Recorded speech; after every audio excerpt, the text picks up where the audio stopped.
മുണ്ടത്തിക്കോട് സ്ഫോടനത്തിൽ 4 പേരെ ഇനിയും കണ്ടെത്താനുണ്ട്. വെടിക്കെട്ട് പുരയ്ക്ക് സമീപത്ത് നിന്ന് കണ്ടെത്തിയ 29 ശരീരഭാഗങ്ങൾ തൃശൂർ മെഡിക്കൽ കോളേജ് മോർച്ചറിയിൽ സൂക്ഷിച്ചിരിക്കുകയാണ്. ഇവ DNA സാമ്പിളുകളുമായി ഒത്തുനോക്കാനുള്ള നടപടിയും നടക്കുന്നുണ്ട്. 14 പേരുടെ മരണം സ്ഥിരീകരിച്ചിരിക്കുന്നു. പൊള്ളലേറ്റ് ചികിത്സയിലുള്ള 10 പേരിൽ 4 പേരുടെ നില ഗുരുതരമാണ്. 6 പേരെ വാർഡിലേക്ക് മാറ്റിയിട്ടുണ്ട്.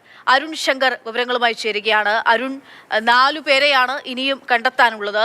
ഇത് സംബന്ധിച്ച് നിലവിൽ തന്നെ എന്തെങ്കിലുമൊക്കെ വിവരങ്ങൾ ഉണ്ടെങ്കിൽ, അവിടെയുള്ള ആളുകളെ പറ്റിയൊക്കെ ഉണ്ടെങ്കിൽ അതൊക്കെ കൃത്യമായിട്ട് അറിയിക്കണമെന്നുള്ള കാര്യം സർക്കാരും ഭരണകൂടങ്ങളൊക്കെ നൽകുന്നുണ്ട്. പലരും കാര്യങ്ങൾ തുറന്നു പറയുന്നില്ല എന്നുള്ള കാര്യമൊക്കെ പറയുന്നുണ്ട്.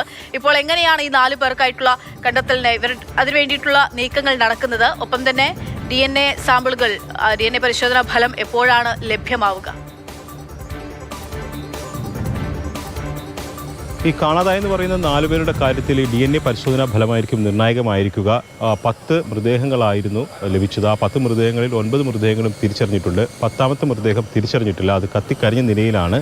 അത് തിരിച്ചറിയാൻ കഴിയാത്തൊരവസ്ഥയിലാണ്. അപ്പോൾ അതിൻ്റെ DNA പരിശോധന മാത്രമായിരിക്കും ആ മൃതദേഹം തിരിച്ചറിയാനുള്ള ഏക വഴിയെന്നുള്ളത്.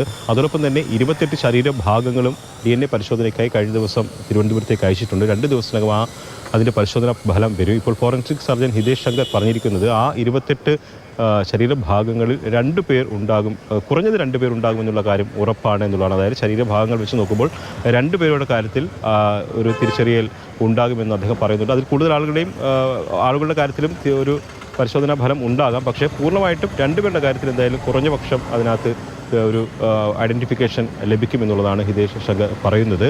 വളരെ ഞെട്ടലുണ്ടാക്കിയ സംഭവമായിരുന്നു ഈ ദുരന്തം എന്നാണ് പറയുന്നത്. അത്രയ്ക്കും ഭീകരമായ അവസ്ഥയായിരുന്നു അവരുടെ മുന്നിലേക്ക് എത്തിയത്. അതായത് കത്തിക്കറിഞ്ഞ നിലയിലും അതോടൊപ്പം തന്നെ ശരീരഭാഗങ്ങൾ, പലതരത്തിലുള്ള ശരീര അവയവങ്ങളാണ് ഈ സ്ഫോടനത്തെ തുടർന്ന് തകർന്ന നിലയിൽ അവരുടെ മുന്നിലേക്ക് എത്തിയത്.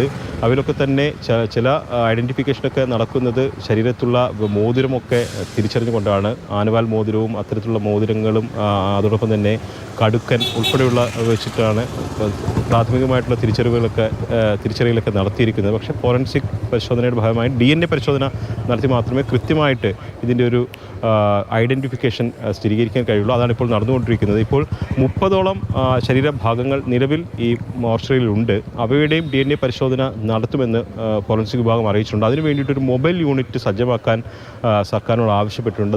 സജ്ജമാക്കുമെന്നാണ് പറഞ്ഞിരിക്കുന്നത്. അപ്പോൾ അതും കൂടി സജ്ജമാക്കി കഴിഞ്ഞാൽ ഈ 30 ശരീരഭാഗങ്ങൾ DNA കൂടി നടത്തും. പക്ഷേ ആ 30 എന്ന് പറയുന്നത് കുറച്ച് സങ്കീർണമാണ്.